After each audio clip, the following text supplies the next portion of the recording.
Oke, sekarang kita masuk ke praktek pengondisian dan pengulangan ya, teman-teman. Di sini kita sudah ada di Glot.io ya, teman-teman. Dan mungkin karakternya nanti aku pindah ke kiri ya, supaya outputnya nanti nggak ketutupan sama karakterku ya. Jadi kita mulai ya, teman-teman. Yang pertama adalah kita mulai dengan pengondisian. Dan mungkin nanti ada penjelasan tentang operator ya, teman-teman, untuk operator pengondisian dan operator nilai. Tapi itu sambil berjalan aja ya, teman-teman. Nanti akan dijelaskan ya. Dan untuk looping mungkin nanti akan terbuat di video yang terpisah. Karena mungkin untuk penjelasan if ini kurang lebih penjelasannya agak panjang ya. Oke, di sini sudah ada contoh kasus ya teman-teman. Ini udah aku zoom sih sampai 150% ya. Mudah-mudahan nggak kekecilan ya buat teman-teman. Di sini ada contoh kasus. Yang pertama adalah password mahasiswa harus lebih dari 10 digit. Kemudian kondisi IPK mahasiswa, ini aku kasih enter ya. Jika IPK lebih besar atau sama dengan 3,5, maka akreditasinya A. Jika IPK lebih besar atau sama dengan 3,0, maka akreditasi B. Jika IPK lebih kecil atau sama dengan 2,9, akreditasi C. Jika IPK lebih kecil atau sama dengan 2,0, akreditasi D. Simple ya. Kemudian nanti ada kasus lagi. Jika akreditasinya A, maka mendapatkan pesan selamat Anda lulus dan sukses, dan seterusnya ya teman-teman. Kita akan mulai dari kasus yang paling gampang dulu ya, yaitu password mahasiswa harus lebih dari 10 digit ya. Kita coba di sini. Kita akan coba pakai if biasa dulu ya teman-teman. Katakanlah di sini ada password mahasiswa. Kita akan pakai cara hardcode dulu ya teman-teman. Kita nggak akan langsung menggunakan form atau nangkep request ya. Jadi kita akan pakai hardcode dulu, kita ketik dulu, kita langsung set via variable atau via value variable. Sini kita buat, misalkan passwordnya sembarang aja lah ya. Password 123. Berapa digit ini kurang lebih? Nggak usah kita hitung lah. Kita buktikan aja di sini. Pertama, untuk mendeklarasikan sebuah pengondisian atau if, itu dimulai begini ya teman-teman. If, kemudian kurung, kurung perawal dulu di sini. Enter. Kalau di Plot.io dia otomatis ya, kurung perawal di bawah juga muncul. Nah, di sini untuk kondisinya, teman-teman tulis di dalam kurungnya. Ini karena di sini kita mau menghitung ya, password mahasiswa itu harus lebih dari 10 digit, berarti kita tulis di sini password mahasiswanya dulu. Nah, di PHP ada fungsi namanya, kalau tidak salah, strlen ya, kalau tidak salah ya. Kita coba implementasikan di sini strlen ya. Kemudian di sini diperbaiki kurungnya. Kemudian echo kita cetak ya. Password mahasiswa sudah lebih dari 10 digit. Kalau belum, maka tampilkan pesan. Oh, jangan di copy paste deh. Kita ketik bareng-bareng ya supaya teman-teman terbiasa dengan sintak PHP ya. Mahasiswa belum aman aja deh. Ya. Oh, sorry. Aku kurang kondisi ini ternyata. Karena harus lebih besar, itu berarti ditambahin lebih besar. Karena tulisannya harus lebih dari 10, maka lebih besar aja cukup. Run ulang. Oke. Tetap ya, udah lebih dari 10 digit ya teman-teman. Misalkan kita ganti jadi 1, 2, 3 aja. Cuma 3 digit. Nah, password mahasiswa masih belum aman.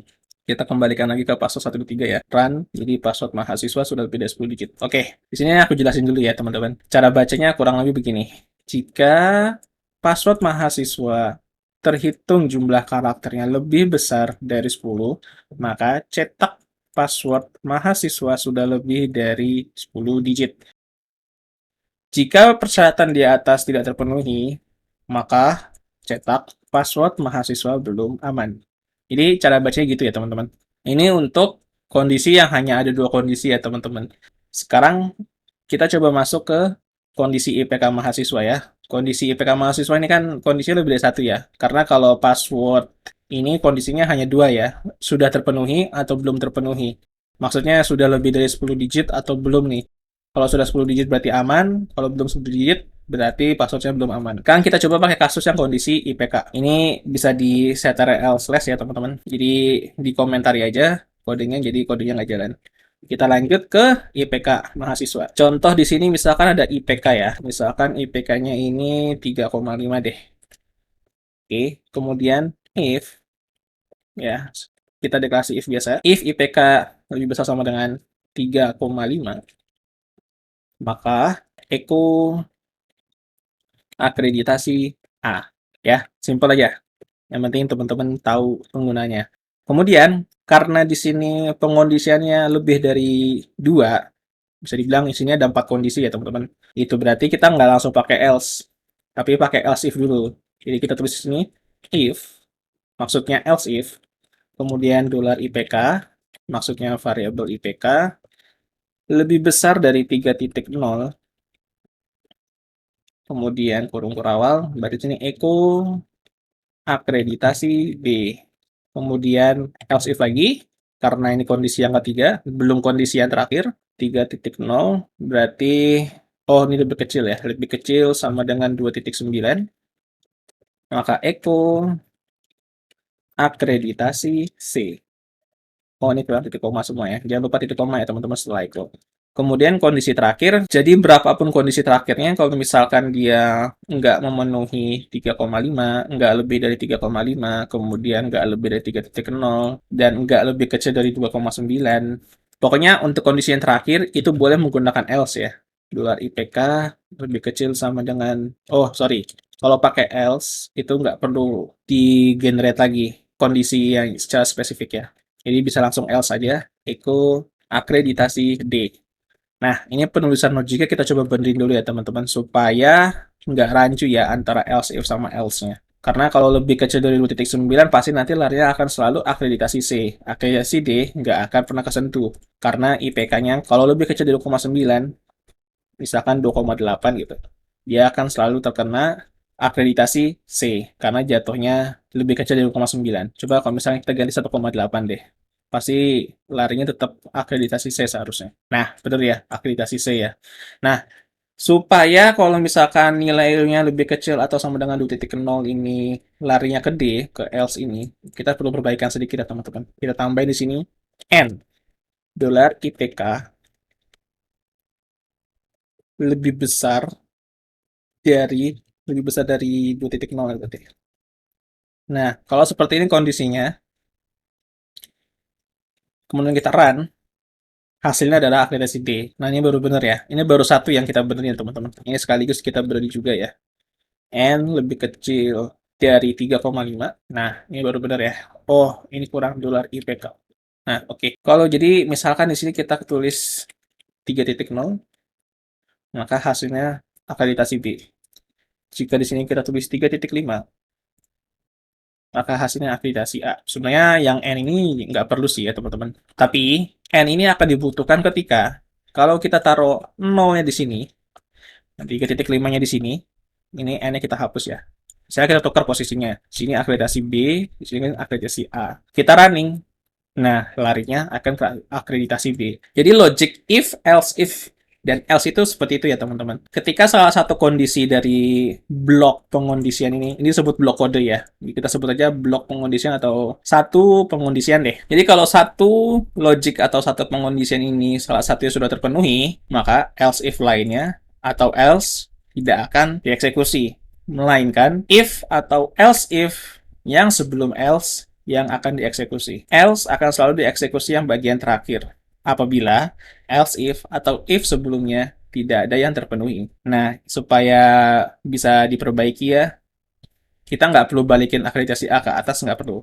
Kita tinggal tambahin N, dolar IPK lebih kecil dari 3.5. Nah, kalau seperti ini, dia akan kembali ke akreditasi A. Di permainan if seperti itu ya teman-teman. Bisa juga ditambahin dan ya, atau n ya. Jadi bisa lebih dari satu kondisinya ya. Sebenarnya masih ada kondisi lagi sih, ada or. Jadi di dalam if itu ada juga pakai or atau ya logic or lah. Sejenis cara penulisannya samanya kayak begini. Tapi untuk or dia pakai apa ya simbol ini. Simbol yang lurus ke bawah seperti ini. Aku nggak tahu nama simbolnya apa, tapi sebut aja ini get or ya teman-teman. Oke, kita lanjut ya. Dari sini kita kembali dulu ke N, kita run. Di sini teman-teman sudah paham ya. Sekali lagi diingatkan, if atau satu blok kondisi ini, if yang paling atas atau else if yang paling terlebih dahulu terpenuhi syaratnya, itu yang akan dieksekusi. Sisanya tidak akan dieksekusi. Khusus untuk if, else if, dan else ya teman-teman. Tapi kalau misalkan teman-teman di sini tulis lagi, if dolar IPK, misalkan disamain aja deh logiknya, 3.0, N dolar IPK lebih besar lebih kecil dari 3.5. Kemudian buka kurung kawan, kemudian echo akreditasi B. Di sini kita coba set IPK-nya ke 3.4 ya teman-teman. Sini aku tambahin ini deh, string n. Nah, kalau di running, kira-kira aktivasi B-nya ke print berapa kali? Nah, ke print 2 kali ya teman-teman. Kenapa ke print 2 kali? Ketika kita mendeklarasikan if baru, meskipun ini berhubungan dengan if sebelumnya ya, seperti ini misalkan tulisan kodenya, kita running lagi, tetap ya, ke print 2 kali ya. Ketika kita mendeklarasikan if baru, setelah if, itu tetap ya, itu sama saja seperti kita membuat blok atau sebuah kondisi yang baru ya, meskipun isi pengondisiannya atau isi kondisinya yang harus dipenuhi itu sama dengan if sebelumnya. Jadi, jika teman-teman ingin menambahkan logic baru, maka buat if. Tapi kalau teman-teman ingin menambahkan logic baru lanjutan dari logic sebelumnya, misalnya kayak ini ya, untuk kondisi akreditasi A sama akreditasi C, maka gunakan else if. Untuk menutup dari semua kondisi, maka gunakan else. Else ini sifatnya semacam kayak nilai default ya. Jadi kalau misalkan IPK dia nggak 3,5 atau lebih kecil dari 2,0, maka larinya akan selalu ke sini. Jadi else yang terakhir itu bersifat default ya. Mudah-mudahan paham nih sama penjelasannya teman-teman. Kita lanjut ke switch. Tadi kita belajar if ya teman-teman. Ini kodenya yang sebelumnya ini bisa dikomentar aja. Saya taruh else lagi. Sekarang kita ke switch. Sekarang kita, katakanlah IPK-nya udah dapet ya tadi. Akreditasi B ya. Sekarang kita coba buat sini akreditasi sama dengan B titik koma. Oh, B-nya karena ini string, berarti kita kasih bungkus tanda kutip ya teman-teman. Nah, switch. Untuk switch, penulisannya seperti ini ya teman-teman. Diikutin aja dulu. Nah, kemudian letakkan variabel yang akan dijadikan sebagai acuan kondisinya. Di sini, switch itu lebih spesifik ke satu nilai ya teman-teman. Jadi misalkan begini, ini kan contoh kasusnya jika akreditasi A, maka akan mendapatkan pesan selamat Anda lulus dan sukses. Oh sorry, seharusnya kita nulis kodenya nggak di sini ya, tapi di bawah sini. Nah, oke. Jika akreditasi B, maka akan mendapatkan selamat Anda lulus dan satu seterusnya ya. Kita akan coba ya. Misalnya kita coba dengan kasus B dulu. Ya, case B. Nanti cara bacanya bisa dijelasin nanti sih. Ya, oke, case, kemudian string B, kemudian titik 2, kemudian diakhiri dengan break. Kemudian teman-teman bisa taruh, misalkan di sini echo-nya di sini ya teman-teman. Di sini kita tulis selamat Anda lulus. Ya, kita buatin juga untuk case yang lainnya ya teman-teman. Kemudian di sini echo selamat Anda tipo. Selamat Anda lulus dan sukses. Ya, ini contoh aja ya teman-teman, contoh sederhana lah. Kemudian lagi untuk case, kalau misalkan akreditasinya C, maka oh sorry kurang titik 2, maka sini echo Anda lulus. Kemudian break lagi. Oh, typo. Lanjut ke case D. Echo mohon maaf, Anda harus pulang. Oh, ini kurang titik koma. Oke, diakhiri dengan break. Nah, kita coba running dulu ya. Mungkin teman-teman agak bingung ya, karena sintaknya berbeda jauh, nggak kayak if ya. Nah, selamat Anda lulus. Kalau kita ganti jadi A, selamat Anda lulus dan sukses. Nah, jadi cara bacanya kurang lebih begini ya teman-teman. PHP, coba tolong cek variabel akreditasi, nilainya. Jika B, maka cetak selamat Anda lulus. Kemudian stop. Jadi cara baca begitu ya teman-teman. Jadi dia itu sejenis kayak ini if, kemudian ini else if, dan ini else if juga. Sebenarnya di sini bisa kita ganti jadi default ya teman-teman. Tapi nggak apa-apa kita biarin cast dulu. Karena kita menggunakan cast dan kita tidak menggunakan default, ketika nilainya itu E, maka terjadi error. Ya, nggak keluar apa-apa. Bukan error ya, lebih tepatnya jadinya nggak nampilin apa-apa karena nggak ada persyaratan terpenuhi. Oleh karena itu, di bagian akhir kita kasih default supaya ketika di running, maka dia akan dianggap tidak lulus atau Anda harus mengulang. Ya, jadi sederhananya ketika akreditasi itu bukan A, B, dan C, maka dia akan lari ke default. Jadi secara nggak langsung, ini adalah if, ini adalah else if, dan ini else. Hanya saja cara penulisannya beda. Dan switch case itu sifatnya agak sedikit berbeda ya teman-teman ketimbang if ya. Coba kita bandingin satu ya. Misalkan di sini cuma ada satu case deh, atau dua case deh.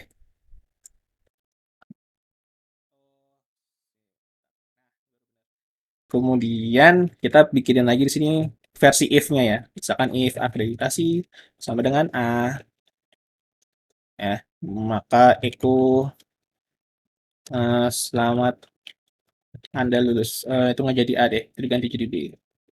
Kemudian kita kasih else, echo, mohon maaf, Anda harus mengulang. Ya, nah di sini dari cara penulisannya aja sudah berbeda ya teman-teman. Mungkin sekarang mulai muncul pertanyaannya, kapan kita harus menggunakan switch, kapan kita harus menggunakan if. Kita kembali ke kasus sebelumnya yaitu kasus IPK. Nah, kalau kasus IPK, ini kita coba, jangan di komen ya. Kondisinya bisa lebih dari satu.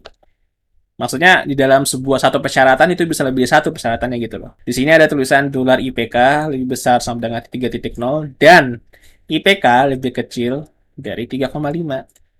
Nah, ketika sebuah kondisi atau sebuah persyaratan harus dipenuhi spesifik hanya satu, kayak akreditasi ini, ketika akreditasi mahasiswanya A, maka dia akan mendapatkan selamat Anda lulus dan sukses. Ketika B, selamat Anda lulus.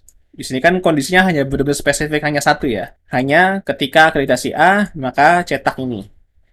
Nah, kalau B, cetak ini, dan seterusnya. Tapi kalau misalkan IPK, itu kan lebih dari satu ya, yang harus dipenuhi ya. IPK lebih dari 3.0, dan IPK harus lebih kecil dari 3.5, maka dia dianggap akreditasi B. Seperti itu ya teman-teman. Jadi kalau misalkan sebuah kondisi yang harus terpenuhi tidak spesifik hanya satu, gunakan if. Tapi kalau hanya spesifik satu, gunakan switch case diperbolehkan.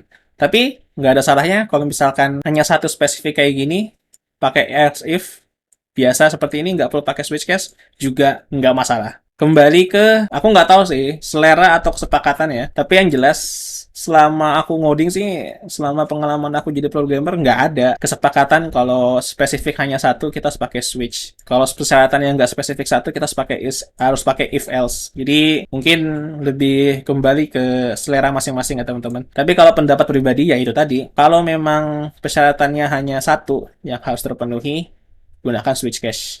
Karena menurutku itu lebih clear bahwa variabel akreditasi ini nilainya sudah pasti hanya ini saja, nggak akan keluar.